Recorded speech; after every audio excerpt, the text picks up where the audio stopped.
JS North. Thank you very much, Gopal. As Gopal has just mentioned, the Honorable President of Nepal will be paying a state visit to India at the invitation of Rashtrapati Ji from 17 to 21st April. You may recall that Rashtrapati Ji had paid a very successful visit to Nepal in November last year and had reiterated an invitation to Honorable President of Nepal to visit India at an early date. President Bhandari's visit to India is her first state visit abroad after assuming the office of the President in October 2015. A high-level delegation comprising minister, members of parliament, and senior officials will be accompanying the Honorable President of Nepal. The upcoming visit of President of Nepal reflects the priority that India attaches to further strengthening its age-old unique partnership with Nepal and our shared historical and cultural linkages and strong people-to-people connections. The visit is taking place in the backdrop of intensified bilateral engagements at the political and official levels in recent times.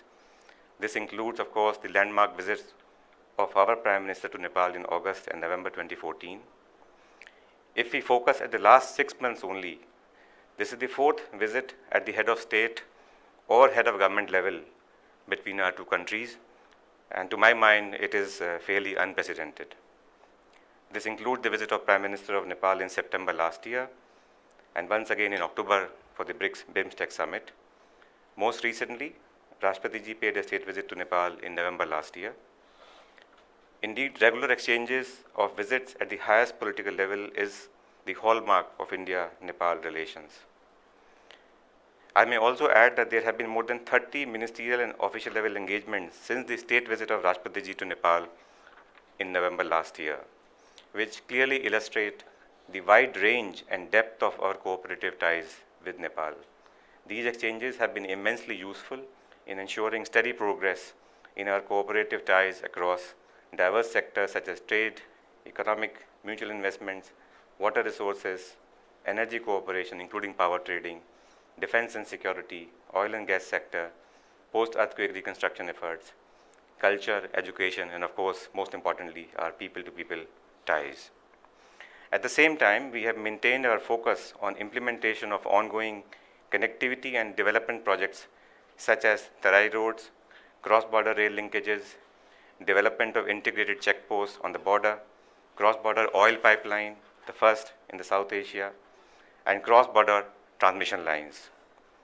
The bilateral oversight mechanism, which was established in October last year after both the Prime Ministers decided to set this up in September last year to monitor and expedite the implementation of ongoing projects, has met 3 times already and has been extremely helpful in addressing any implementation challenges on both sides, India and Nepal. A word on our energy cooperation. I must say that the energy cooperation between our two countries is witnessing a new high with the approval by the Union Cabinet last month, to be precise, the CCEA, on investment of rupees 5,723 crores for Arun 3 power project in Nepal, and with the operationalization of Muzaffarpur-Dhalkebar high capacity transmission line. India is currently supplying about 380 megawatts of electricity to Nepal. In the meantime, Government of Nepal had proposed 16 road projects and bridges of amount of approximately $300 million under the line of credit of $550 million, which we have agreed to, and we look forward to their implementations in the coming months. It is in this context of intensified engagement with Nepal that the state visit of President of Nepal is taking place.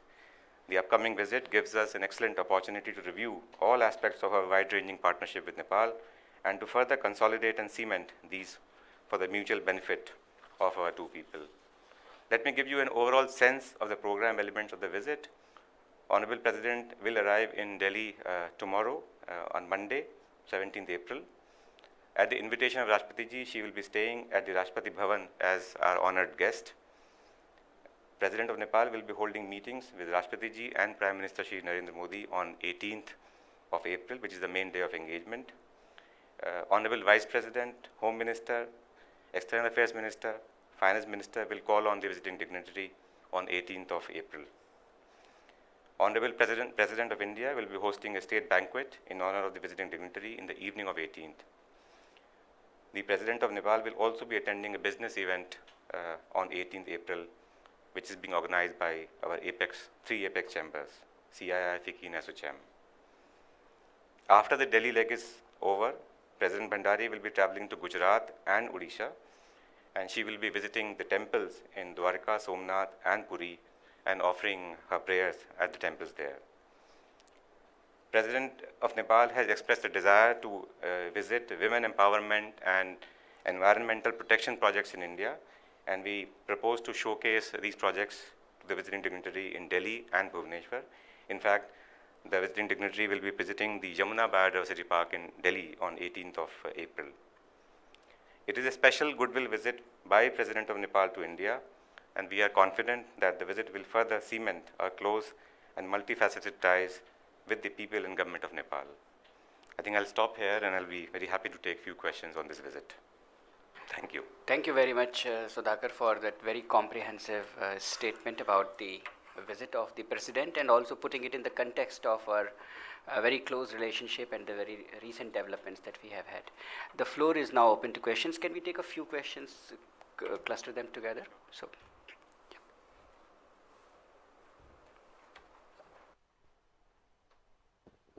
Sir, जो नेपाल का संवैधानिक संकट रहा है उसको लेकर भारत की अपनी चिंताएं रही हैं। जिन चिंताओं को भारत ने जाहिर किया था उसे किस हद तक नेपाल ने अपने संविधान में इंक्लूड किया है, और क्या इन मुद्दों पर भी बातचीत होगी?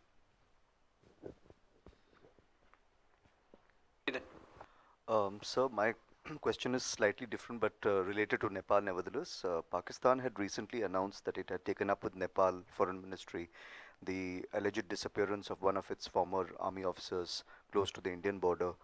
Just wanted to check if Nepal has taken up this issue with India. Thank you.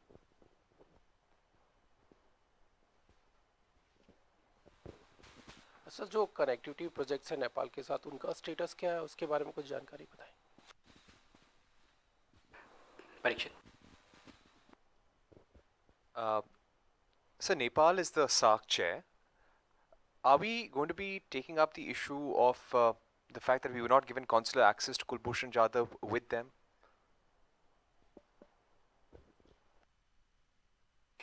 That's called a backdoor question. I think, Parikshit, we would keep your questions on the sideline, and maybe after this interaction is over, I can talk to you separately. Would you consider answering the other three questions?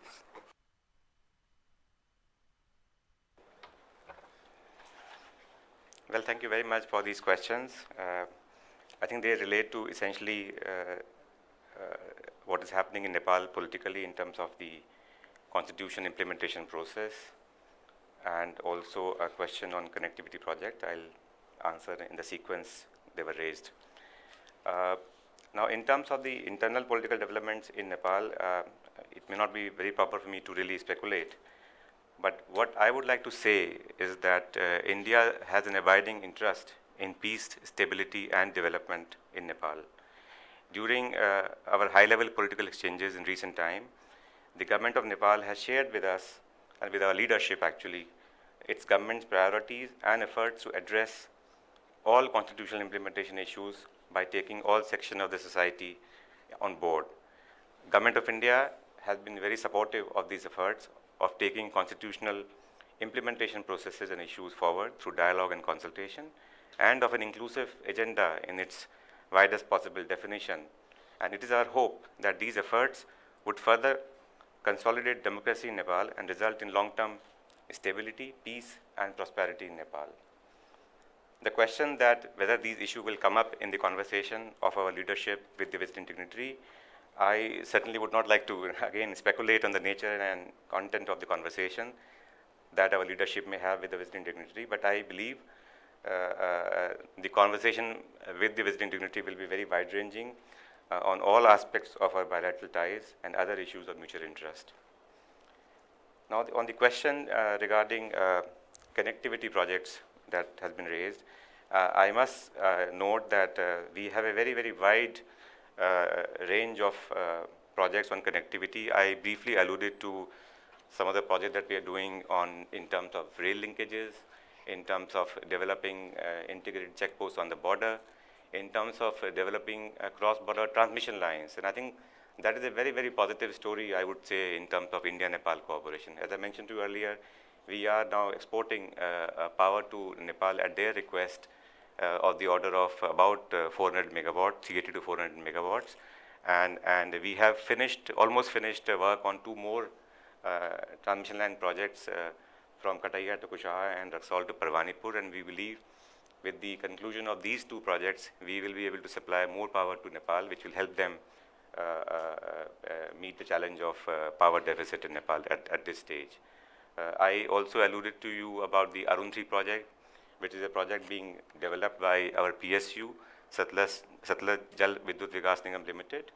It's a large project, and as I mentioned, the CCEA has already given an approval to this project, and we are working very closely with the government of Nepal to take this project forward. It's a very large project, and I'm sure this has multiple benefits for both sides, and also in terms of power situation in Nepal, and perhaps hopefully exporting power to India, which will also address the issue of trade deficit that we have in Nepal. So that is a very brief glimpse of our connectivity projects. Apart from connectivity projects, we also have number of projects in terms of small development projects in Nepal. We are constructing a polytechnic, a Dharamshala in Pashupatinath temple. So there are multiple projects that we are implementing right now in Nepal, and we are very happy that this program is moving forward positively. As I mentioned to you during the visit of Prime Minister Prachand to India in September, our leadership decided to set up this oversight mechanism, which is being chaired by our ambassador in Kathmandu and the Foreign Secretary of Nepal. And within the last 6 months, this body has met 3 times. And this is a body where we invite all the stakeholders who matter in implementation of this project, whether it's consultants from our side, contractors, agencies, different agencies on both sides. And we really go into detail of each and every project. And it is because of this oversight mechanism that we have made progress in terms of finishing our transmission line projects, making very significant progress on ICP in Birganj, and also other projects that we have on our agenda.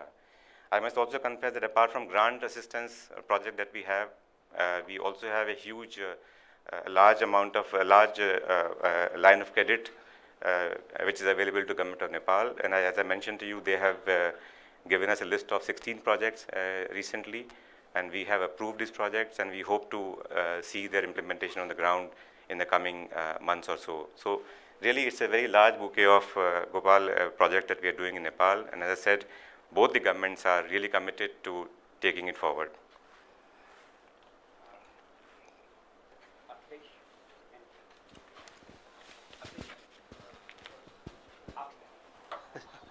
Sir, given the comparison that with Bhutan we get very good amount of electricity, and we do have very fantastic relationship as far as power projects are concerned.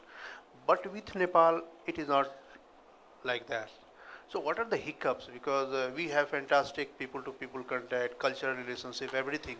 But when it comes to power project, we fail to get anything, and rather we are delivering whatever they want. So what is the status now?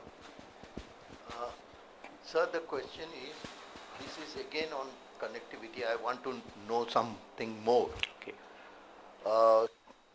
Nepal has already approved China's ambitious BCIM corridor, and we are hesitant about the Chinese proposal of BCIM corridor. So I want to know in this connection, but we need connectivity, and connectivity is necessary for our northeast and the entire region. I want to know from you the details. You have mentioned this something about the status, but it is not in details. We are working on the several projects, as you have said, the rail, road, and other connectivity. But how far what is the status of this connectivity? And what is the status of the, what you call the economic corridor, as suggested by the SASAC's plan and vision. I want to know some details about it.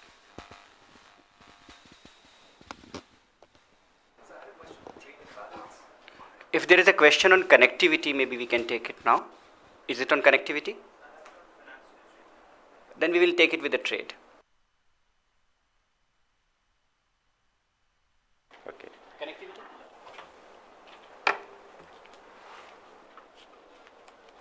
Sir could you focus on rail projects between India and Nepal, जिसको लेकर बातचीत चल रही थी, दो lines को लेकर basically approval था, क्या स्टेटस है, डीपीआर क्या उसका तैयार है और कब तक उसको कंप्लीट करने की योजना है? Okay. On connectivity? Okay. The last question on connectivity. Sir, in terms of air connectivity, are there any proposals from either of the side to enhance air connectivity? Because earlier we used to have Nepal Royal Airlines, then it shut down, there was a crash, and then so are there talks in that area, sir? Thank you. Okay. This one.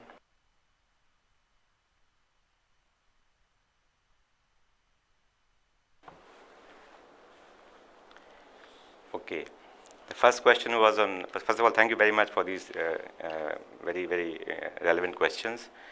The first one was on power projects and how the Bhutan and Nepal, since I deal with both the countries, you are absolutely right that we have a very successful cooperation with Bhutan in hydropower cooperation. We are already, we have finished 3 projects in Bhutan, Chukha, Kurichu and Tala, and with the combined installed capacity of about 1400 megawatts. And whatever consumption Bhutan has, beyond that we import power from Bhutan, and so it's really a very win-win situation for Bhutan in terms of exporting power to India, and of course it's a green energy, and so very successful program. We are doing a number of projects with Bhutan in this area, totaling 3000 megawatts at this stage, and we are very satisfied with the state of cooperation with Bhutan. Now I would like to really look ahead in terms of India-Nepal cooperation on hydropower sector, and as I alluded to you, it is really witnessing a new beginning, if I may say so. And as I mentioned to you, it is not a small thing for us to invest and approve, upfront invest about 6,000 crores worth of investment in a project in Nepal. This agreement was signed in 2014, and our PSU, as I mentioned, SJVNL, is very committed to implement this project, and both the governments are committed, in fact, and there have been, this project has to be financially closed by this September, and in a project of this scale, you always have challenges in terms of land acquisition, regulatory clearances. So through this bilateral oversight mechanism, we are trying to address these bottlenecks, and I must acknowledge that we are getting very good cooperation from Government of Nepal. From our side, we have already approved the project at the cabinet level, and I really believe that this project should take off in this right spirit, and it will have, as I said, multiple benefits for the people at large on both sides. So we are looking ahead, and we are very positive, and we are committed to moving ahead on this power project, as I mentioned. As I told you earlier, that we have finished part of the Muzaffarpur-Dhalkebar line, which was inaugurated by our 2 prime ministers in February last year, when Prime Minister Oli came to India. We have installed new transformer on this line from this January, because there was a request from Government of Nepal to supply more power to Nepal. So with this installation, we are supplying about 80 megawatt more from this year. And once this line becomes 400 kV line, we will be able to export more power through this line. So which is a very positive, again, project that we have implemented. I already mentioned to you that we have almost finished 2 more projects of connectivity on power side, and we hope to supply additional power if there is a request from Government of Nepal through these lines. In fact, there is a request from Government of Nepal already on power exports. There was a mention of rail connectivity, and you mentioned about SASAC and railroad and generally. Right. Okay. So I'll try to give you some details, and perhaps I will be more than happy to give you more information, perhaps beyond this press briefing.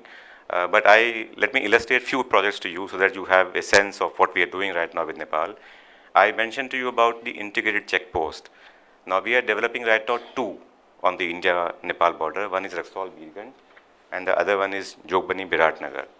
Now the Birganj ICP, and ICP is a very large facility which integrate many departmental offices in one place with large warehousing capacity, large parking space, which really facilitate not only movement of people but also movement of cargo and trucks and everything.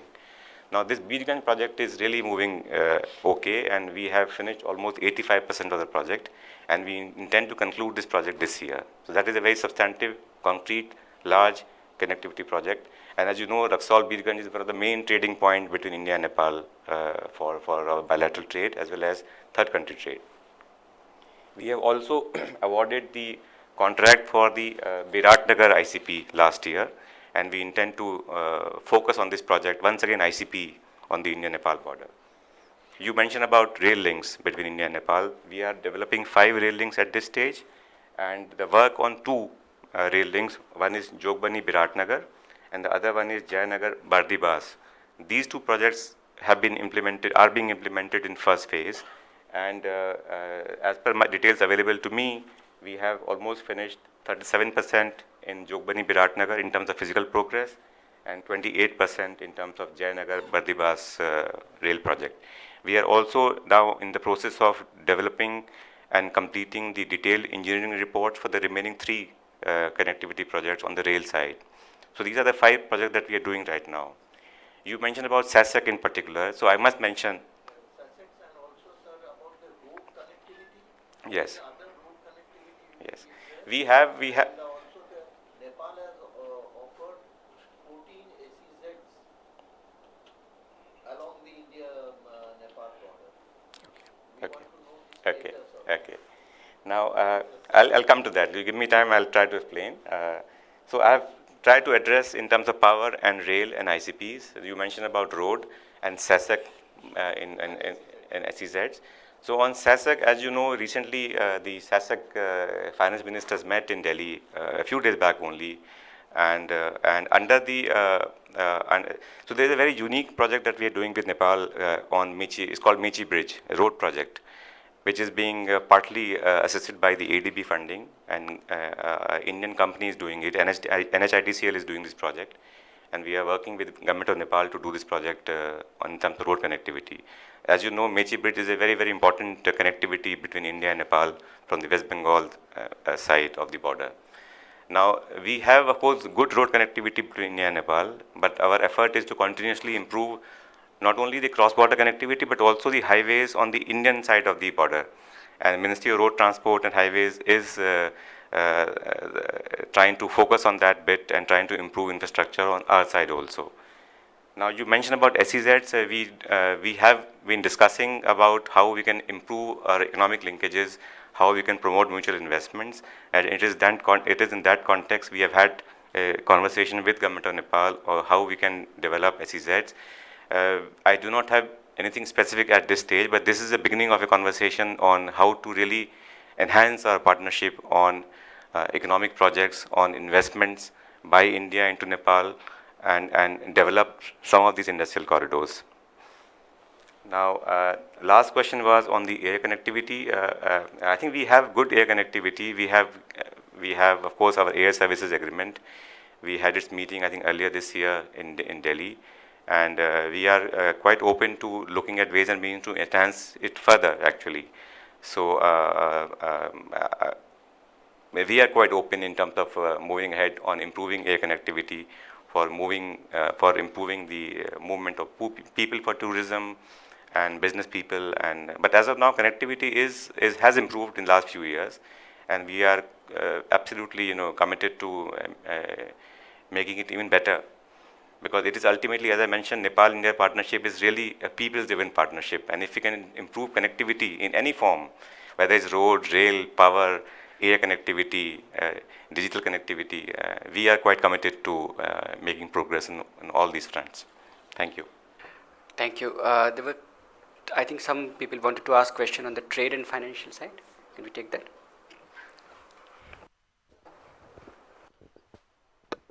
India has announced its demonetization move in November last year, and Nepal, where the Indian currency is in big circulations, there was earlier regulation about 4,500 per person, I think.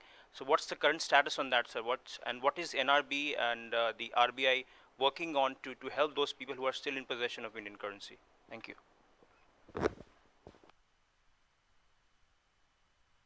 So there is a sentiment in Nepal. It has been negative because of the trade imbalance. Yes, Nepal is dependent on 70% imports from India, but at the same time, there are people over there who feel that trade from Nepal into India is very, very low. Some almost putting it at a ratio of 13:1.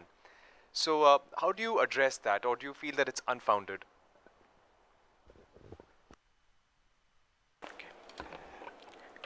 Well, first on the demonetization, you're absolutely right that Government of Nepal has made a request to Government of India for exchange of specified bank notes or demonetized notes of rupees 500 and 1000. And in this context, what I can mention to you is that the Nepal Rashtra Bank and RBI have been in consultation, have been engaged in a process of dialogue. They met in January in India earlier this year, and very recently again a delegation from RBI went to Kathmandu to hold discussions. Now these are fairly technical and sort of regulatory issues in a sense, so I am not very competent to give you full details of what they are discussing. But what I can say is that RBI and NRB remain engaged. And what I've understood from our colleagues from RBI and DEA Ministry of Finance, that this progress so far has been very good. So I think we should allow this dialogue to continue, and I'm sure we will reach a solution which is acceptable to both sides. But this issue is in focus for both sides at this stage. I do not know. I can't prejudge what our leaders will discuss, but I have given you a general update as to where we stand on this.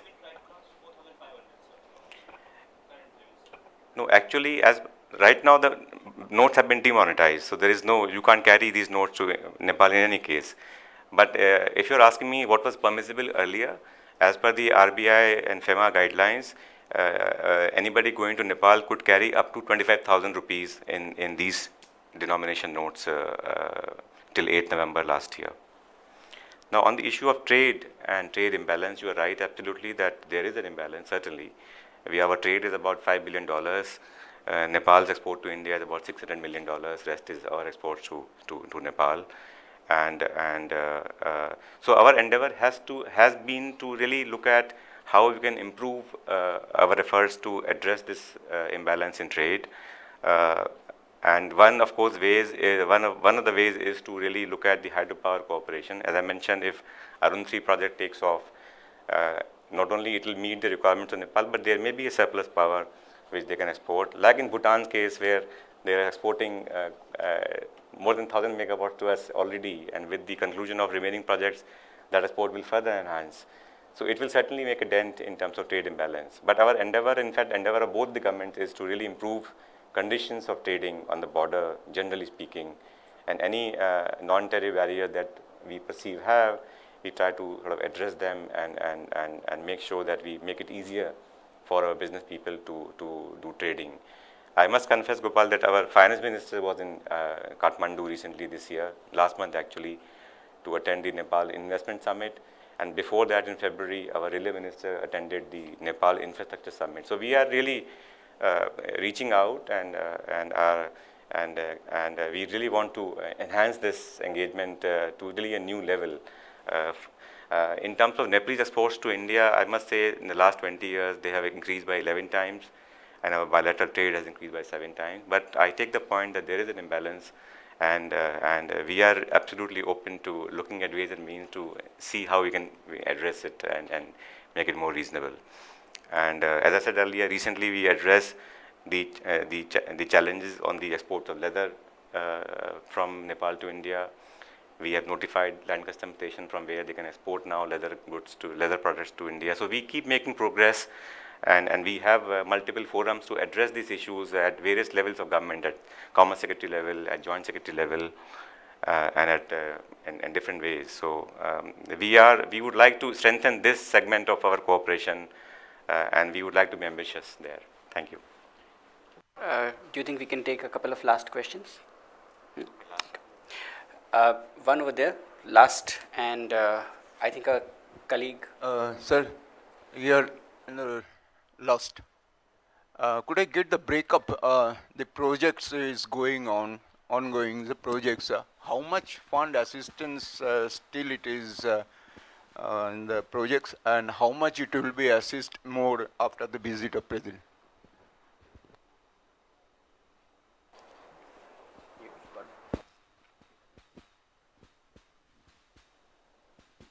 Yeah. Because Nepal and China today start the first ever joint military exercise, and in the same time we see the Nepali presidents coming to India. So how does India read the new development, and does this impact India and Nepal's cooperation? Thank you. Last question here, Adit.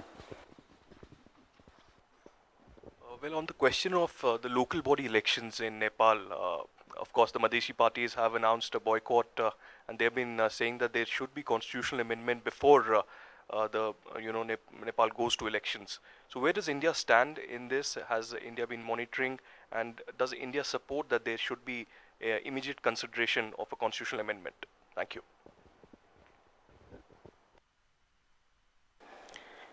Okay, I think the first question was on the exact precise details of project that we are doing with Nepal. I can give you some facts at this stage. For example, the rail link that I mentioned to you earlier, the 5 rail links, 2 are in phase 1 and 3 we have begun the preparation of detailed engineering designs and reports.